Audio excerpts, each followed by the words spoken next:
안녕하세요. 반갑습니다. 우리 옆에 계신 분들하고 한번 인사 이렇게 할까요? 하나님이 당신을 사랑하십니다. 인사하겠습니다.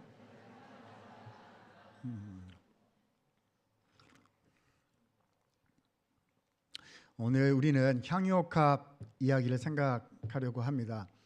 내용은 굉장히 간단하지요. 마리아라는 한 명의 여인이 예수님께 귀한 향유를 부어 드렸다는 그런 스토리입니다.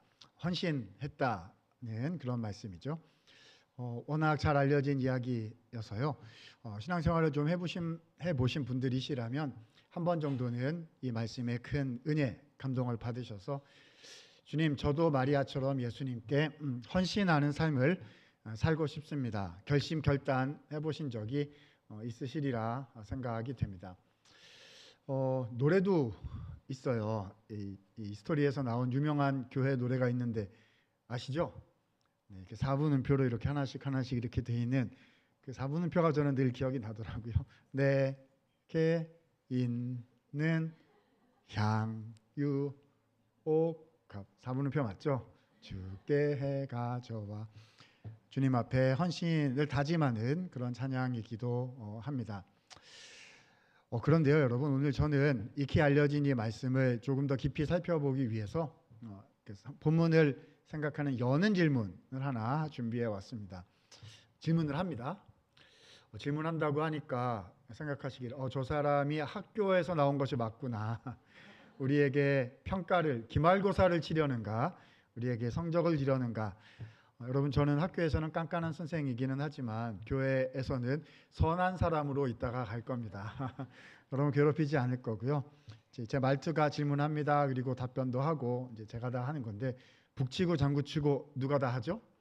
제가 혼자 다 할 겁니다. 그래서 편한 마음으로 들으시면서요, 하나님 오늘 마리아에게 주셨던 그 은혜를 저에게도 주시기 원합니다 하는 그 마음으로 들어주시면 좋겠습니다. 괜찮으시죠?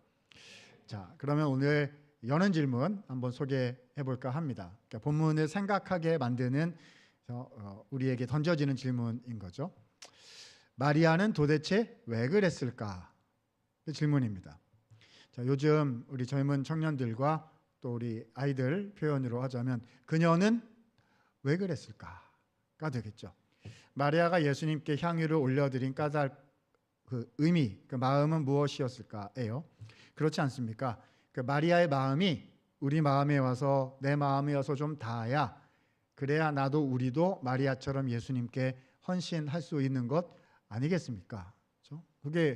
이게 안 되면 헌신하십시오 해도 그게 되겠습니까? 그런 거군요 라고 이해가 되어야 되겠지요. 오늘 질문이 뭐라고요? 마리아는 왜 그랬을까가 우리가 함께 생각하려는 질문입니다. 자, 오늘 우리가 요한복음 12장 1절부터 8절까지 본문을 읽었는데요. 그 중에 1절, 2절, 3절에 사건의 개요가 대략 기록이 되어 있습니다. 우리 1절과 2절 말씀을 같이 읽어보면서 우리 말씀 시작할 수 있도록 하면 좋겠습니다. 자, 1절, 2절 같이 한번 읽어주실까요? 시작. 6월절 엿새 전에 예수께서 베다니에 이르시니 이곳은 예수께서 죽은 자 가운데서 살리신 나사로가 있는 곳이라. 거기서 예수를 위하여 잔치하여세 마르다는 일을 하고 나사로는 예수와 함께 앉은 자 중에 있더라. 아멘. 자, 시간은 6월절 엿새 전이었습니다. 이제 6월절이 되면 그날은 예수님께서 우리를 위해서 십자가에 죽으시는 순환일이 되는 거예요. 그러니까 지금 예수님 죽으시기 며칠 전이었다, 그런 타이밍이었던 거죠. 자, 바로 그때 예수님께서 베다니라는 마을에 초대받으셔서 방문하시게 되었습니다. 요즘 표현으로 얘기하자면 신방 가셨다 생각하시면 될 것 같아요. 근데 이 베다니라는 마을에 누가 살고 있었냐 하면은 3남매 가족이 살고 있었습니다. 자, 3남매 누구냐? 오늘 본문 주인공인 마리아, 그리고 누이였던 마르다, 그들의 오라비였던 나사로, 이렇게 3남매 가족이 살고 있었다는 거예요.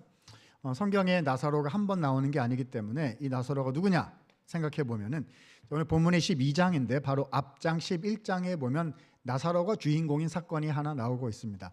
자, 11장 제목을 붙여보자면 이렇게 할 수 있을 것 같아요. 나사로 부활 사건이라고 할 수가 있습니다. 이때 부활은 뭐 영생의 부활로 나왔다는 뜻은 아니고요. 육체가 죽었다가 4일 만에 다시 살아난, 나사로가 다시 살아난 사건이다 할 수 있겠습니다. 여러분 저는 목회자 가정에서 자라났어요.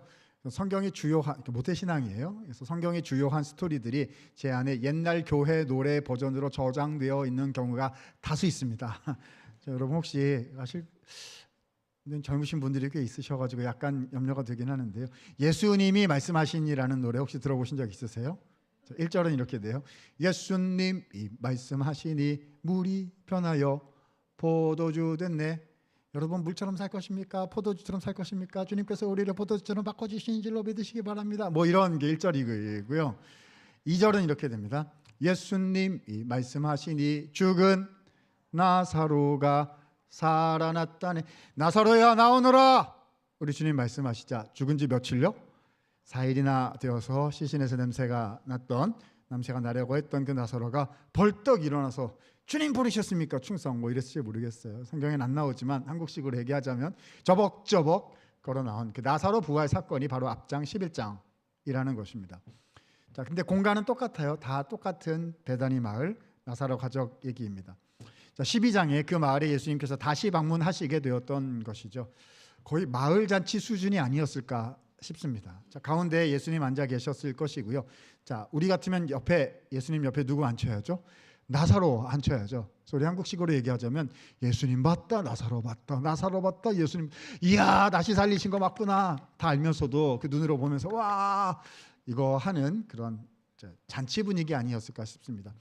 근데 바로 그때 저 뒤에서요 한 명의 여인이 향유를 들고 나타난 거예요. 누구죠? 오늘 주인공인 마리아였습니다. 2000년 사건 현장에 제가 직접 거기에 있었다면 저는 이랬을 것 같아요. 우와 마리아 예수님께 향유를 드리는 귀한 헌신을 할 거라면서요. 얼마나 귀한지 모르겠어요. 어서 앞으로 오세요. 우리가 준비가 되어 있어요. 지금부터 유튜브 생중계 들어가도록 합니다. 언론사 기자 다 불렀어요. 빨리 나오세요. 막 저 같으면 그랬을 것 같은데요. 그러나 당시 사건 현장은 전혀 그렇지 않았습니다. 사람들은 마리아한테 관심 없고요. 뭐 하느라고 바빠요? 예수님 봤다 나사로 우와 다시 살리신 거 맞구나 이거 하고 있었다는 거죠. 아무도 관심을 가져주지 않는 가운데 마리아는 향유를 가지고 예수님께로 갔고 그 향유를 예수님께 부어 드렸습니다. 그윽한 향기가 사람들의 코끝에 가서 닿았고 그제서야 사람들은 생각하기 시작했습니다. 그 사람들이 무슨 생각을 했을까요? 자, 이쯤 되면 그 사람들의 머리에다 이렇게 말풍선을 그려 놓은 다음에 그 사람들이 무슨 생각을 했을지 여러분 한번 적어 놓아 보세요. 이러면 재미날 것 같습니다. 뭐라고 적으시겠어요? 우리 어르신들 연배가 있으신 분들께서는 길게 말씀하실지 모르겠습니다. 도대체 이 처자가 지금 무슨 행위를 한 것인지 즉시 고하도록 하라 뭐 이렇게 길게 얘기하셨을 것 같고요. 근데 우리 젊으신 분들 우리 학생들은 글쎄요 한 글자면 충분하지 않을까요? 뭐죠? 헐 점점점. 자, 모든 세대 공통된 표현으로 바꿔보도록 하겠습니다. 자, 뭐라고 적어야죠? 마리아는 왜 그랬을까? 그녀는 왜 그랬을까? 이런 향유를 갑자기 예수님께 드린 이유는 뭘까라고 사람들은 동시다발적으로 생각하기 시작했을 것입니다. 자, 여러분 오늘 그래서 마리아가 향유를 드린 이유를 찾아내는 것이 우리가 본문을 살피면서 하려고 하는 일인데요. 자, 일단 이 사건 자체가 무슨 뜻인지를 이해하기 위해서 우리가 찾아내야 하는 핵심 정보가 하나 있을 겁니다. 자, 핵심 정보가 뭘까요? 뭐긴요. 드린 향유가 도대체 얼마짜리냐 하는 게 중요하지 않겠습니까? 10,000원짜리 향수를 드렸다. 참 잘했어요. 도장 꽝. 뭐 이런 거 할 거고요. 100만 원짜리 향수를 드렸다 그러면 귀하십니다. 이렇게 될 거고요.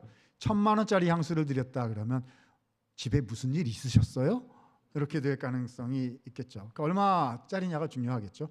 오늘 본문을 읽어 내려가다 보면 이 향유를 시장에 내다가 교환한다면 300데나리온을 얻을 수 있을 것이라는 힌트가 나오고 있습니다. 맞아요. 그 남의 나라 화폐 단위 가치고 고대 가치여서 이 현대 한국 사회에 우리가 물가도 다르고 다 다르잖아요. 그래서 적절한 환산을 할 수 있을지 참 어렵습니다. 그래도 대략 이해하실 수 있도록 대략 한번 해보도록 하겠습니다. 한 데나리온이란 노동자가 밖에 나가서 벌어들이는 하루 품삯입니다. 그러니까 데나리온은 요즘 말로 얘기하면 하루 일당 정도 되는 거죠. 자, 그러면 300데나리온 300일을 일해야 되니까요. 보시죠. 1년이 365일이고 주일이 52번이고 명절 빼고 뭐 이렇게 하면 약 300일이라 치면 300데나리온은 그렇죠? 요즘 말로 얘기하자면 1년 연봉 정도 되는 거지요. 하나도 놀라지를 않으시는데요. 1년 연봉쯤은 오늘도 헌금하리이다. 뭐 이런, 여러분 이 굉장히 큰 금액이거든요. 아직도 웃지 않으시는 분들이 몇 분 계셔가지고요. 좀 더 쉽게 해보겠습니다. 하루 얼마 버느냐 직종에 따라 다를 텐데 순전히 제 마음대로 계산하기 그냥 쉽도록 퉁쳐가지고 얘기해서 하루에 10만 원 번다 해보겠습니다. 자, 그럼 계산합니다. 300데나리온 은 300 곱하기 10만 원 은 얼마죠? 3천만 원입니다. 아직도 놀라지를 않으시는데요. 3천만 원 큰 돈이죠. 아니요, 큰 돈이라는 말로도 부족할 수 있습니다. 왜냐하면 보시죠. 고대 사회에 여성들이 가지고 있었던 그때의 사회 경제적인 위치를 생각한다면 이때 3천만 원이란 어쩌면 마리아가 가지고 있었던 전 재산이었을 가능성이 매우 높습니다. 자, 쉽게 가죠. 마리아는 싹 다 팔아서 싹 다 바쳤다가 되는 것입니다. 여기서부터 잘 이해가 안 되기 시작합니다. 먹고 살 건 좀 남겨놓고 요즘 말로 얘기하면 노후는 어떻게 할 건지, 자녀 문제는 어떻게 할 건지, 뭐는 어떻게 할 건지 뭐 이렇게 해놓고 그리고 나서 뭐 이렇게 할 것 같은데 말입니다. 그냥 다 바쳤다는 거죠. 여기서부터 잘 이해가 되지 않기 시작하는 겁니다. 가설을 한번 세워보도록 하겠습니다. 이랬던 거 아니겠느냐. 자, 첫 번째 가설, 가설 하나인데요. 이렇습니다. 마리아는 예수님께서 자기 오라비, 죽었던 오라비, 이름 뭐라고요? 나사로를 다시 살려주신 것에 감사해서 감사 헌금을 드린 것이다. 자, 헌금의 제목 붙여보도록 하겠습니다. 오라비 부활 감사 헌금. 처음 들어보셨죠? 부활절 감사 헌금하고 다릅니다. 부활절 감사 헌금은 예수님 부활하신 거 감사하는 것이고, 지금은 죽었던 가족이 다시 살아난 것을 감사하는 헌금을 드렸다는 것입니다. 그럴 수 있지요. 그렇잖아요. 우리도 마찬가지이겠죠. 자, 갑자기 건강하셨던 젊은 가족이 갑자기 돌아가셨는데, 자, 얼마 내면 살려준다? 3천만 원 내면 살려준다. 성경에 이름도 나오게 해주고 죽은 나사로가 살아났다 내 노래도 만들어주고 그런다면 3천만 원 하시겠어요? 안 하시겠어요? 안 하신다고요? 그렇지요. 돈이 가족보다 중요하지요. 그렇죠? 아닙니다. 다 얘기하실 거예요. 진짜 되는 겁니까? 우리 주님이 약속하셨습니다. 그러면 이제 어떻게든 마련해서 이렇게 하시려고 하시겠죠. 마리아가 그래서 오라비 부활 감사 헌금으로 감사 헌금 드린 것인가 보다라고 생각을 해보았는데요. 언뜻 말이 되는 것 같지만 조금만 더 생각해 보면 이것도 잘 말이 안 됩니다. 왜죠? 왜 이런 향유를 다 부어버리는 특이한 방식을 선택했는지가 설명이 안 되는 거예요. 여러분, 지금 그 마리아의 전 재산이 어디로 갔죠? 그냥 쓰여지도록 드려진 게 아니라요. 어디로 갔어요? 가치가 없어졌어. 땅바닥으로 사라졌단 말입니다. 더 이상 그거 가지고 뭔가를 의미 있는 일에 쓸 수가 없게 돼. 그런 방식을 마리아가 선택을 했단 말입니다. 여러분, 제가 만약에 오라비 부활 감사헌금 같은 걸 이제 하려고 했다면 저는 이렇게 할 것 같아요.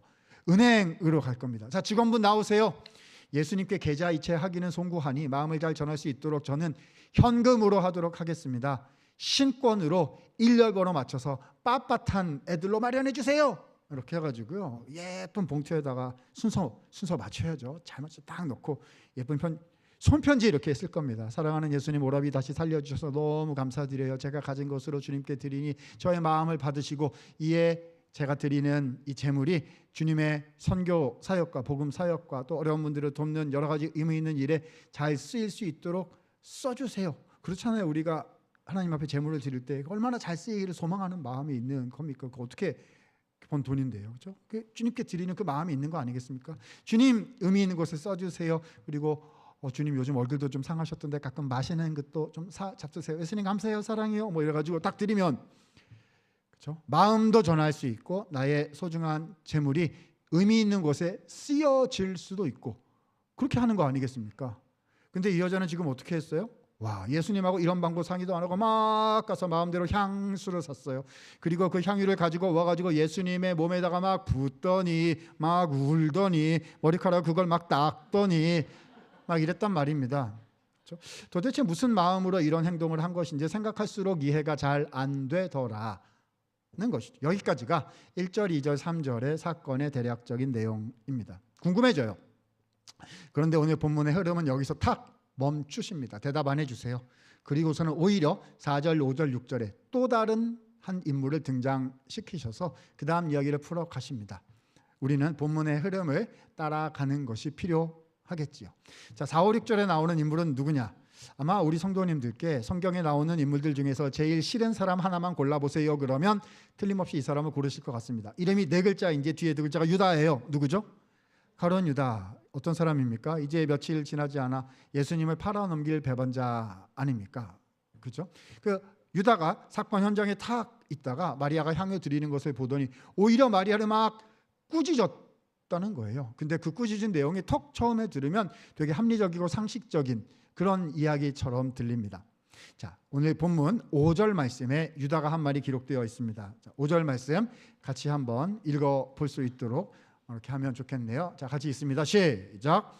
이 향유를 어찌하여 300데나리온에 팔아 가난한 자들에게 주지 아니하느냐 하니.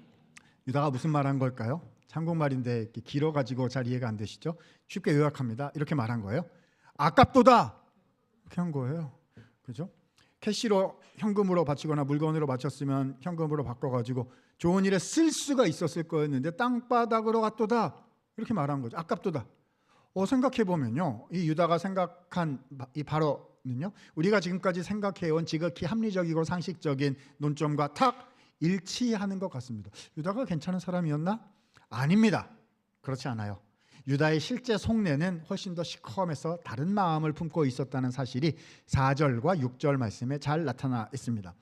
4절 보니까요, 제자 중 하나로서 예수를 잡아줄 유다였다라고 배반자인 것을 드러내십니다. 6절에 보니까요, 이렇게 말하면 가난한 자들을 생각함이 아니요, 그는 무엇이라?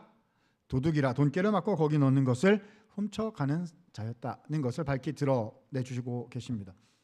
자, 유다는 예수님의 사역팀에서 재정을 담당하고 있는 사람이었어요. 자, 그러면 재정이 이렇게 예수님께 들어오면 어떻게 해야죠? 주님 보시기에 바르게, 사람들 보기에 투명하게 이렇게 사용해야 되는데 유다는 어떻게 했다는 거죠? 들어오면 그 일부를 쑥 이렇게 했다는 거예요. 여러분, 쑥 이렇게 하는 게 뭔지 모르시죠? 저희 아시면 안 되세요? 목사님, 저 그런 게 뭔지 모르겠는데 그게 뭐예요? 이렇게 생각하셔야지.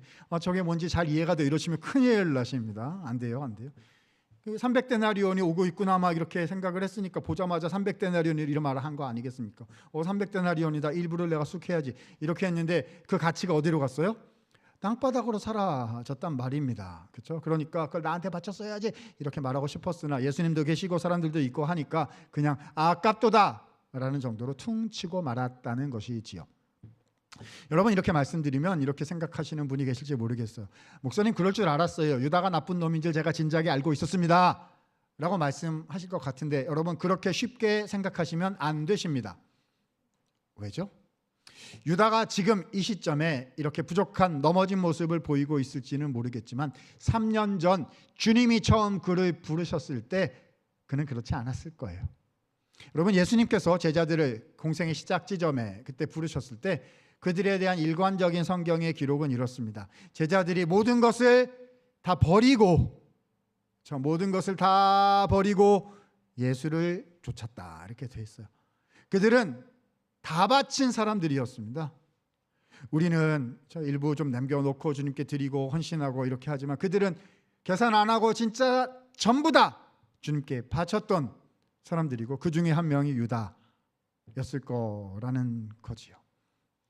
요즘 말로 얘기하자면 헌신자였어요. 헌신자 중에 최고 헌신자급에 들어가는 사람이 유다였지요.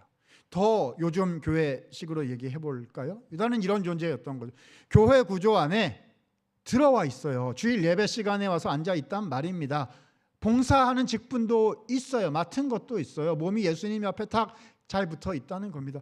그런데 이게 웬일입니까? 그 3년 전 있었던 유다의 그 마음이 지금 없어졌어요. 그 마음이 이제 없단 말입니다. 똑같은 질문이 떠오르게 됩니다. 무슨 질문일까요? 유다는 왜 그랬을까? 아까는 마리아는 왜 그랬을까? 지금은 유다는 왜 이렇게 되었을까? 자, 오늘 본문은요, 그러니까 1, 2, 3절에서 그림 하나 그려주시고 4, 5, 6절에서 그림 하나 그려주셔서 이것을 상호 비교, 대조하시면서 우리에게 질문하고 계시는 거죠. 1, 2, 3절에서는요, 이해할 수 없을 만큼의 놀라운 헌신을 주님께 드렸던 마리아의 그림을 보여주시고 4, 5, 6절에서는 이해할 수 없을 만큼의 넘어짐을 보여주는 유다의 그림을 보여주시면서 나의 지금의 모습이 마리아의 모습과 같은지 아니면 유다의 모습과 같은지를 생각해보라고 우리에게 질문하고 계시는 거죠. 사랑하는 여러분, 나의 모습은 어떠합니까? 지금 나는 마리아와 같습니까? 아니면 유다와 같습니까? 자, 답을 해야죠. 답은 항상 어디에 있지요? 성경 말씀, 주님 말씀에 답이 있습니다. 오늘 본문 7절 8절에 마리아의 마음이 무엇이었는지 예수님께서 친히 설명해 주셨습니다. 같이 한번 읽을까요? 7절 8절 있습니다. 시작. 예수께서 이르시되 그를 가만두어 나의 장래의 날을 위하여 그것을 간직하게 하라. 가난한 자들은 항상 너희와 함께 있거니와 나는 항상 있지 아니하리라 하시니라. 아멘. 예수님 말씀해 주셨습니다. 마리아가 그런 행동을 한 것은 무엇을 위함이다? 예수님의 장례할 날을 위함이다 하셨어요. 예수님의 장례할 날이 어떤 날일까요? 초두에 말씀드렸죠. 이제 며칠 지나지 않아 6월절이 되면 예수님께서 십자가에서 우리를 대신하여 죽음을 당하실 것인데, 마리아가 그 주님의 십자가 죽음을 미리 알게 되어서 향유를 드림으로 감사하기 원했다는 거지요. 여러분, 이 향유란 물론 향기를 내는 용도의 물품인데요, 고대 사회에서는 시신을 기념하는 장례용품으로 쓰였던 거지요. 왜 그것을 물품으로 드리거나 현금으로 바꾸어 드리거나 하지 않고 예수님의 육신에 직접 부으려고 마리아가 했던 걸까요? 우리 예수님께서 우리를 위하여, 마리아를 위하여 십자가의 그 육신으로 친히 못 박히셔서, 손발이 못 박히시고 가시 면류관을 쓰셔서 고난을 당하고 죽으심으로 우리를 구원해 주실 것이었기 때문에 못 박히실 주님의 육체에 직접 향유를 부어드려 감사 기념하고자 했다는 거지요. 사랑하는 여러분, 사실 이 마리아가 예수님께 향유를 드린 까닭을 좀 더 깊이 살피려면 바로 앞장 나사로 부활 사건이 나오는 11장부터 오늘 본문 12장까지 자세하게 살필 필요가 있습니다. 하지만 시간상 다 그렇게 할 여력이 없기 때문에 11장의 한 포인트만 잡아서 12장과 연결 정리해 보도록 하겠습니다. 시간이 있으시면 돌아가셔서 11장부터 12장까지 두 장을 천천히 한번 읽어 보시기를 바랍니다. 자, 내용은 이렇습니다. 11장에 보면요, 이 나사로, 마리아, 마르다 3남매 가족이 베다니에 살고 있었고 예수님과 친밀한 관계를 갖고 있었던 것으로 여겨집니다. 그런데 갑자기 오라비 나사로가 죽을 병에 걸린 거예요. 그래서 마리아, 마르다 두 명의 누이가 예수님께 소식을 전했습니다. 예수님, 오빠가 아파요 했어요. 무슨 뜻이죠? 예수님 빨리 오셔서 고쳐주세요라는 뜻이었겠죠. 근데 주님은 오시지 않으셨어요. 아니, 바쁘시면 안 오셔도 괜찮아요. 낫거라 말씀만 하셔도 나을 거 아니겠습니까? 근데 그 정도도 해주지 않으셔서 오라비가 죽었습니다. 이쯤 되면 마리아, 마르다의 마음이 상했을 거예요. 그렇잖아요. 주님, 우리를 사랑하시고 아끼신다면서 왜 기도를 들어주지 않으시는 겁니까? 그것도 이렇게 중요한 문제인데 저를, 우리 가족을 이렇게 어렵게 만드십니까? 주님 어디 계신 겁니까? 이런 상한 마음들이 이렇게 막 나올 거라는 거예요. 근데 주님은 또 나사로가 죽은 지 4일이 지난 후에 4일 만에 또 베다니 마을에 또 직접 오셨어요. 이거 시간 타이밍 안 맞추시고 이렇게 오신 거죠. 자, 이때 마르다와 마리아의 반응, 예수님 동네에 오셨다, 마을에 오셨다는 얘기를 들은 마리아와 마르다의 반응이 서로 반대였습니다. 마르다는 주님 오셨다 그러니까 마을 입구까지 막 뛰쳐갔어요. 왜 뛰쳐나간 걸까요? 와다다다다다다 이거 하러 간 거죠. 예수님이 이제 오셔가지고 어쩌고 저쩌고 이제 하러 간 거예요. 마르다는 아마도 생각한 마음에 있는 거를 털어내야 하는 외향적인 성품을 가지고 있지 않았나 싶습니다. 근데 마리아는 반대였어요. 마리아는 집에 앉아 있었다라고 되어 있습니다. 그렇잖아요. 우리들 중에, 그렇죠? 마음이 상하면 사람을 아예 안 봐요. 못 봐요. 말을 못해. 이런 그런 성품 가지신 분들도 또 계실 수 있는 거 아니겠습니까? 자, 그래가지고 예수님이 오셨어요. 마르다는 막 예수님이 이제 오셨단 말입니까? 막 이걸 했어요. 그랬더니 예수님께서는 마치 기다리셨다는 듯이 마르다의 그 질문에 대답을 해주셨습니다. 그러니까 그 질문이요, 예수님이 나사로를 왜 죽게 놓아두셨다가 나중에 다시 죽은 다음에 다시 살리시려고 하셨는지에 대한 대답인데요. 그 대답 안에 예수님의 복음의 진리의 정수가 담겨져 있습니다. 자, 요한복음 11장 25절 26절 오늘 마지막 읽을 성경 구절인데요. 우리 힘내셔서 같이 한번 힘있게 읽어보면 좋겠습니다. 11장 25절 26절입니다. 시작. 예수께서 이르시되 나는 부활이요 생명이니 나를 믿는 자는 죽어도 살겠고 무릇 살아서 나를 믿는 자는 영원히 죽지 아니하리니 이것을 내가 믿느니라. 아멘. 여러분 믿으십니까? 여러분 이 말씀이요, 나사로를 냅두셨다가 왜 지금 다시 살리려고 하시는지에 대한 대답인데요, 이걸 통해서 주님은 예수님 자신께서 어떤 분이신지를 두 가지 단어로 우리에게 설명해 주시기를 원하셨습니다. 자, 첫 번째, 나는 무엇이다? 부활이다 하셨어요. 25절 하반절에 설명되어 있습니다. 나를 믿는 자는 죽어도 살겠고, 육체의 부활을 말씀하시는 거죠. 너네가 지금 나사로가 육체가 죽었다고 너네가 지금 울고 있느냐? 내가 그 나사로의 죽은 육체를 지금 다시 살리겠다 라고 말씀하신 거예요. 근데 한 가지가 더 있습니다. 중요한 게 하나 더 있어요. 자, 두 번째, 나는 무엇이다? 생명이다 하셨습니다. 그 의미가 26절에 나옵니다. 무릇 살아서 나를 믿는 자는 영원히 죽지 아니하리니 이것을 내가 믿느냐 하셨어요. 이것은 육체의 부활을 포함하는 영원한 생명, 곧 영생을 주시겠다 말씀해 주신 거죠. 여러분, 그러니까 지금 나사로가 죽고 사는 것 정도의 얘기가 아닌 거예요. 이제 며칠 지나면 누가 죽으시고 부활하시는 거죠? 예수님께서 직접 죽으시고 부활하시는 것인데요, 그 우리를 위하여 죽으시고 부활하시는 예수님의 이름을 믿는 자들에게는 하나님의 자녀가 되는 권세를 주시겠다. 그것을 위해서 주님이 우리를 대신하여 죽고 부활하시는 것이고, 그것을 미리 보여주시기 위하여 나사로가 죽도록 놓아두셨다가 지금 다시 살리신다라고 주님 복음을 지금 마르다에게 선포하고 계셨던 거예요. 자, 누가 들었다고요 이거를? 그래서 마르다가 마리아는 어디 있었다고요? 집에 있었어요. 그 다음 성경을 읽어보면 예수님께서 마르다를 보내셔서 마리아를 데려오게 하신 것 같아요. 그럼 다시 오면 나는 부활이요 나는 생명이다 이렇게 한 번 더 해주셨으면 좋았을 것 같아요. 그렇게 안 됐어요. 마리아가 오니까 예수님이 이제 오셨어요 그러면서 그냥 눈물이 왈칵 쏟아졌어요. 그렇잖아요. 또 말 안 하고 계시던 분은 실제로 말하게 되면 그냥 확 다 쏟아질 수도 있는 것이거든요. 그래서 눈물이 왈칵 쏟아지니까 주님께서 보시고 예수께서 우셨더라. 여러분, 우리가 주님 앞에 와서 울면 주님도 우세요. 다 가시거든요. 이렇게 보시고서는 안 되겠다, 자 가자 하고 가셔가지고요, 나사로야 나오느라 하시니까 주님 충성 부르셨습니까? 저벅저벅 걸어 나와가지고 자, 사건이 종결되었고 예수님은 마을을 떠나셨다 이렇게 된 겁니다. 자, 여러분, 그러니까요, 나는 부활이요 나는 생명이다, 나사로 왜 뒤늦게 살리셨는지에 대한 답변을 누구만 들은 거예요? 마르다는 들었는데 마리아는 듣지를 못한 상태로 사건이 끝난 겁니다. 자, 질문요, 예수님 떠나신 후에 마르다가 마리아에게 이 부활 생명 말씀을 전달해 주었을까요? 안 전달해 주었을까요? 저는 전달해 주었을 것이 틀림없다라고 생각합니다. 왜죠? 마리아는 오해하고 있거든요. 예수님이 우리를 사랑하지 않고 내버려둬서 오빠가 이렇게 되었고 뭐 우리를 사랑하지 않는 예수님 뭐 이런 생각을 하고 있기 때문에 저 틀림없이 그게 아니다, 더 깊은 뜻이 있으셔서 우리 가족에 비록 어려움과 고난이 있으나 주님의 복음을 영광을 위하여 주께서 우리를 사용하시는 것이다, 예수님 십자가로 가시는 거야, 이 얘기를 해 주었으리라 생각이 드는 거죠. 무슨 말이냐 하면요, 마리아는 예수님의 그 십자가의 사랑의 은혜를 뒤늦게 깨닫게 되었다는 것입니다. 자, 그러면 어떻게 해야 되죠? 주님한테 가서 왜 이제 오셨어? 이거 막 그냥 다 했거든요, 마리아가. 근데 그게 아니었어요. 그럼 어떻게 해야 되죠? 가서 말씀드려야죠. 주님, 저 이제 알았어요. 해야 될 거 아닙니까? 근데 예수님은 떠나고 지금 안 계세요.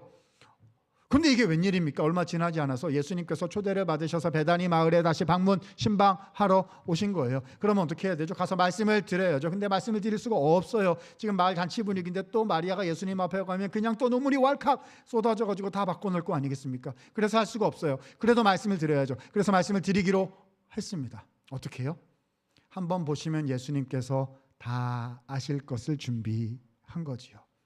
주님의 죽으심을 기념하는 향유를 주님께 부어 드렸던 것입니다. 말씀 드렸던 거지요. 예수님, 저 이제 알았어요. 저를 위하여 십자가에서 대신 죽으시는 그 주님의 은혜를 저 이제 알겠습니다. 주님 감사드립니다. 고백 드렸던 것이었습니다. 단언컨대 마리아가 예수님께 향유를 드린 까닭은 예수님의 그 십자가의 은혜가 마리아의 영혼 속에 가득히 부어졌기 때문이었습니다. 여러분, 저는 말씀드린 대로 모태신앙으로 이렇게 성장을 해가지고요, 이 향유옥합 말씀을 참 많이도 들었던 것 같습니다. 그런데 이 향유옥합 이야기의 말씀의 핵심을 제가 잘 모르고 있었던 것 같아요. 저는 이런 건 줄 알았어요. 꼭 틀린 얘기는 아닌데요. 근데 핵심은 아니라는 거죠. 저는 이런 게 다인 줄 알았어요. 향유옥합이다 그러면 여러분 마리아처럼 향유옥합을 드리세요, 이런 내용인 줄 알았어요. 더 쉽게 할까요? 헌신하십시오, 이건 줄 알았어요. 더 쉽게 할까요? 바칩시다. 바치세 인 줄 알았어요. 시간으로 헌신하십시오, 물질로 헌신하십시오, 뭐로 하십시오, 안 되면 뭐로 하십시오. 마리아는 모든 것을 다 주님께 헌신한, 당신은 얼마나 지금까지 헌신하셨는지 보십시오. 여러분 틀린 말 하나도 아니거든요. 저도 끝날 때 헌신합시다로 끝날 거예요. 근데 그 헌신이 움직여지는, 드려지는 진짜 동력, 동인 전혀 다른 데 있다라는 것을 말씀을 보니까 이제 알겠더라고요. 여러분 오늘 이 본문을요, 스토리를 제가 한 줄로 요약 한번 해보겠습니다. 제목 한번 붙여볼게요. 한번 들어보세요. 자, 오늘 한 줄로 요약하면 이렇게 됩니다. 향유옥합을 깨뜨리신 예수님. 다시요. 향유옥합을 깨뜨리신 예수님. 신학교 교수님이 성경을 그렇게 몰라서 어디다가 쓰겠어요. 향유옥합을 성경에 누가 깨뜨렸다고 적혀 있죠? 마리아가 깨뜨렸다고 적혀 있는데 무슨 예수님이 향유옥합을 깨뜨렸다고 그러세요? 라고 말씀하신다면 오늘 스토리를 하나도 이해를 못하신 겁니다. 여러분 오늘 사건을 통해서 가장 큰 희생을 하신 분이 누구시지요? 마리아요. 3천만 원 했다고요? 아닙니다. 가장 큰 희생을 하신 분은 예수님 아니신가요? 여러분 어쩌면 우리는 예수님이 나를 위해서 십자가에 죽으셨다는 것을 하도 많이 들어가지고 너무 익숙해져가지고요, 예수님이 당연히 십자가에 죽는 걸로 생각할, 그러면 안 되는데, 혹시 그런 분이 계시면 안 되는데요. 예수님 십자가에 나를 위해서, 너무 고마워. 내려오지 마요 예수님, 십자가에 그대로 계세요. 거기가 당신의 자리. 얼마나 고마운지 몰라. 내가 내일부터 나가가지고 또 딴짓을 할 거고 막 이렇게 할 건데, 다음 주에 와서 또 미안하다고 이렇게 할 건데 또 용서해 줘. 내려오지 마요. 내가 요청도 안 했는데 나를 위해서 십자가에 올라가 계시고, 완전히 와 나이스 가이예요 우리 예수님.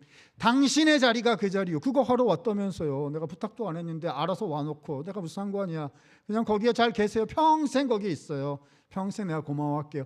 뭐 이렇게 생각하신다면 복음을 하나도 모르시는 거죠. 진짜 복음을 일자도 모르는 것입니다. 여러분 예수님은 십자가 따위에 못 박히실 분이 아니십니다. 그 자리는 누구의 자리죠? 내 자리예요. 내 자리. 이걸 모르면 십자가를 모르는 거지요. 예수님은 죄인이 아니라 재판장이세요. 심판하실 권세를 가지신 의의 재판장이십니다. 근데 나 같은 이 연약하고 죄 많은 사람, 이렇게 변화하지 않고 이렇게 상처가 많은 나 하나 건지시자고 오셔가지고요, 죄인인 피고인 내 자리에 대신 서셨어요 재판장께서. 그리고 사형을 언도받으시고, 내가 받아야 되는 사형, 그리고 내가 받아야 되는 그 사형을 집행 받으셨단 말입니다. 그 은혜로, 그 덕분에 내 죄가 용서받았고 나는 풀려나서 새로운 삶을 살 기회를 얻게 되었다는 거죠. 여러분 오늘 사건에서 깨어진 진짜 옥합이 무엇일까요?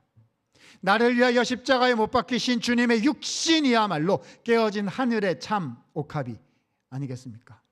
오늘 사건에서 무엇이 흘려진 진짜 향유이었겠습니까? 나를 위하여 흘려주신 예수님의 존귀하신 보혈이야말로 흘려진 하늘의 참 향유가 아닐까요?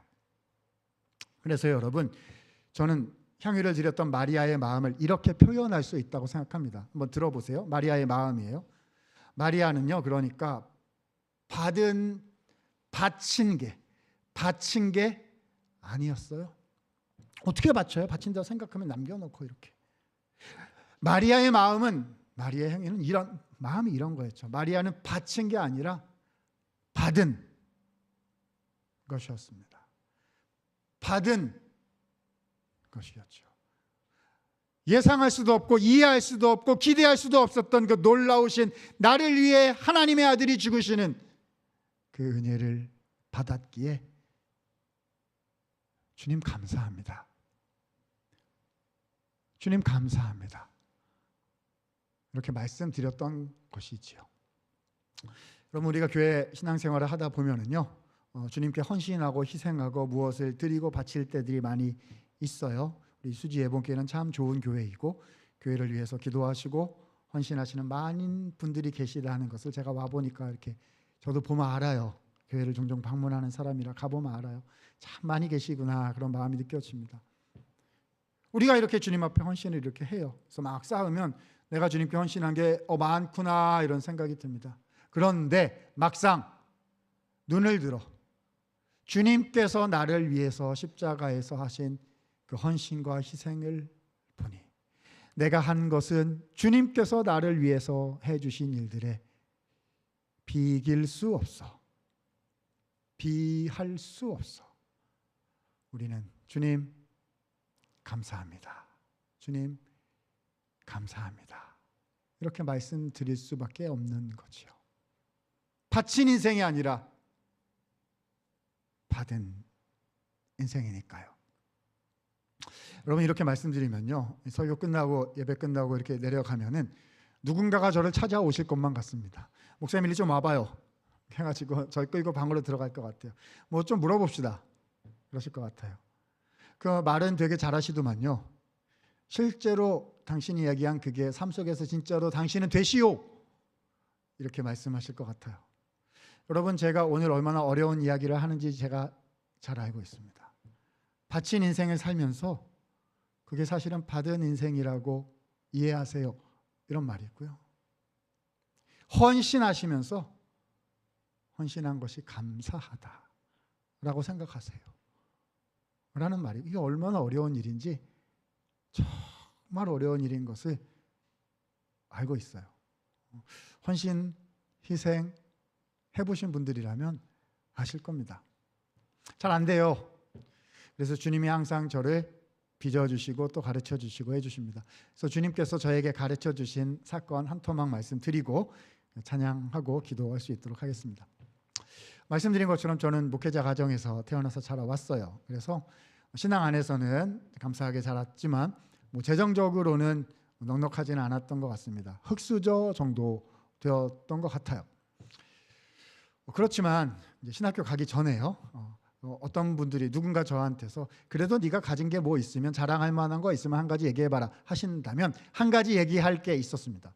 우리 대한민국 사회에서 좋게 생각하는 거 하나 있었어요. 물론 교회 안에 예수님 안에 들어오면 아무것도 아닙니다만 교회 밖에 나가면 우리 한국 사회에서 좋아라들 하시는 것들 중에 한 가지 괜찮은 거 제가 가진 거 있었습니다. 뭐였냐면 대학교 학벌이었어요. 저는 서울대학교 경영학과 서울 상대를 졸업을 했습니다. 3학년 때 신학교에 가기로 결심을 했고요. 그때 뭐 저희 부모님은 목회하셨으니까 좋게 생각하셨어요. 근데 가까웠던 그 친척분들 중에 신학교 간다고 하니까 저한테 이렇게 말씀하시는 분들이 계셨습니다. 뭐라고 말씀하셨을 것 같으세요? 아깝도다 그러셨어요. 저는 1도 아깝다고 생각하지 않았습니다. 왜죠? 부르심이거든요. 목회자로 부르시면 목회를 하는 것이고 선교사로 부르시면 선교를 하는 것이고, 너는 사역자는 아니지만 이런저런 일을 하면서 주님의 교회를 섬겨라 하시면 이렇게 하는 그 부르심에 관계된 거기 때문에 아깝다 생각 하나도 안 할 것 같습니다. 그런데 수년의 시간이 지난 후에 제 마음속에 저도 모르게 나쁜 생각이 또아리를 틀게 되었다는 것을 수년 후에 알게 된 사건입니다. 제가 몇 년 후에 어떤 교회에 청소년 담당 교역자로 봉사하러 가게 되었는데요. 교회 가서 보니까 그 교회 담임 목사님께서 저의 서울대학교 한참 선배님이셨어요. 전공은 다르셨는데요. 담임 목사님이셨어요. 저는 모태신앙이었는데 그분은 대학원 다니시면서 예수님 믿게 되셔서 급격하게 목회자까지 되신 그런 분이셨습니다. 근데 그 목사님께서요, 어디 가셨다가 우연치 않게 옛날 안 믿던 시절에 친구들을 우연히 만나시게 되셔서 몇 마디 대화하신 것을 교회에 돌아오셔서 예배 시간에 지나가듯이 말씀하신 그런 일이었습니다. 제가 요 앞에서 예배 드리고 있다가 크게 도전을 받았던 거죠. 자, 여러분 헷갈리시면 안 돼요. 지금부터는 그 목사님 얘기예요. 저는 나쁜 놈이고 그분은 훌륭하신 분이십니다. 그분이 저 안 믿던 시절에 친구들을 만나셔서 대화를 잠깐 나누셨는데 그 안 믿던 시절에 그 친구들이 이 목사님한테 이렇게 얘기를 했다는 거예요. 아무개야, 너 아직도 교회에서 썩고 있냐? 그러셨다는 거예요. 그잖아요. 안 믿는 분들이 교회 목사님 보면 늘 기도하시고 교회에 계시고 말씀 보시고 준비하시고 저 성도님도 사랑하시고 그렇죠. 뭐 재정적으로 돈 버는 일하는 것도 아니고 기타 등등 뭐 이렇게 해가지고 썩고 있냐 이랬다는 거예요. 그러니까 이 목사님께서 친구들한테 이렇게 대답을 하셨대요. 얘들아, 나 썩고 있는 거 아니야. 그리고 내가 예수님 위해서 썩을 수 있다면 그건 영광이지. 그건 영광이지. 라고 하셨다는데 그때 제가 여기서 예배 드리고 있다 그냥 뒤통수를 이놈아 정신 차려라 그리고 하나님이 저를 뒤통수를 치시는 것 같았어요. 생각해 보니까 자 여러분 헷갈리시면 안 돼요.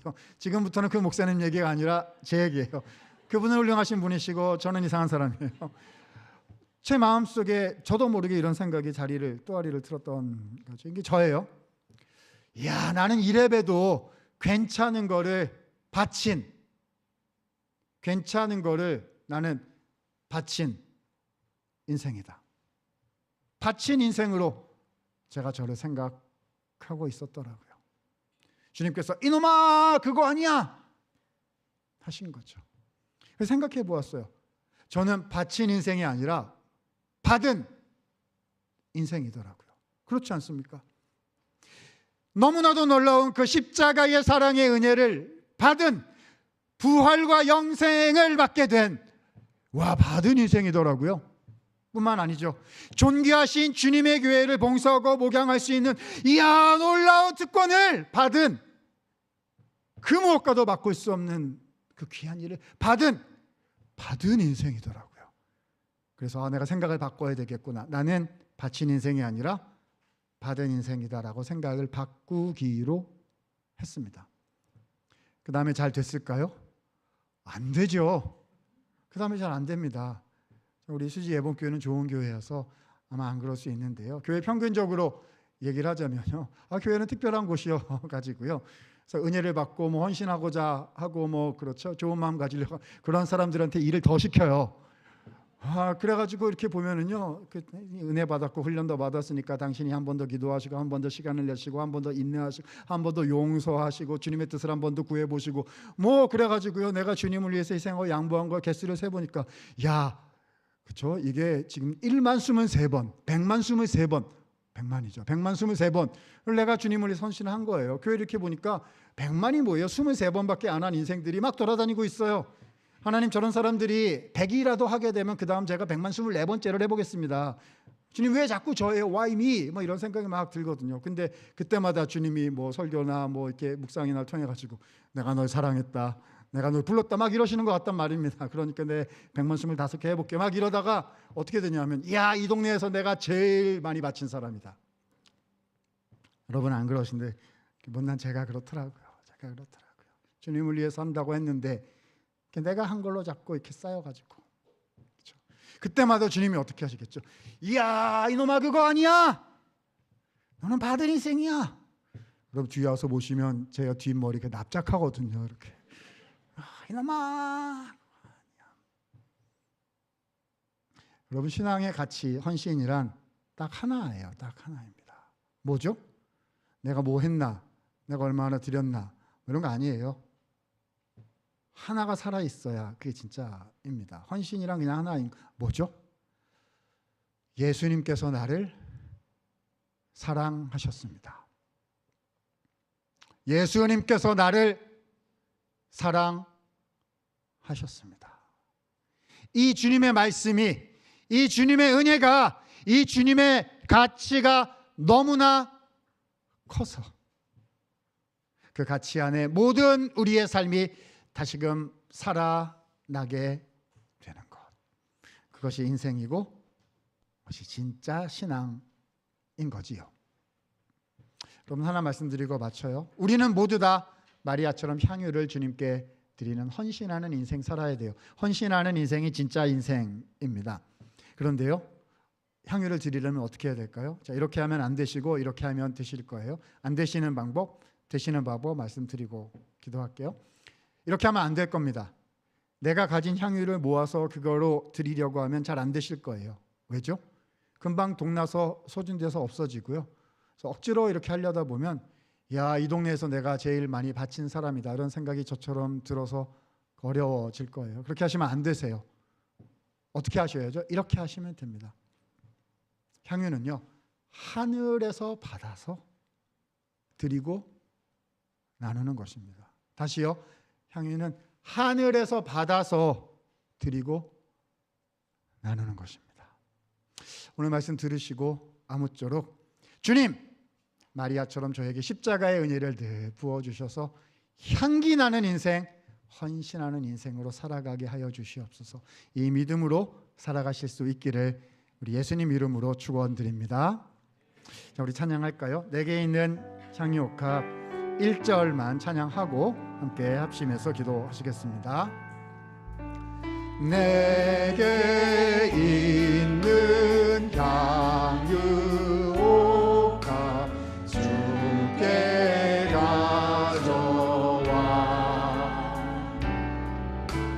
그 발 위에 입 맞추고 드립니다. 나를 위해 험한 산길 오르신 그와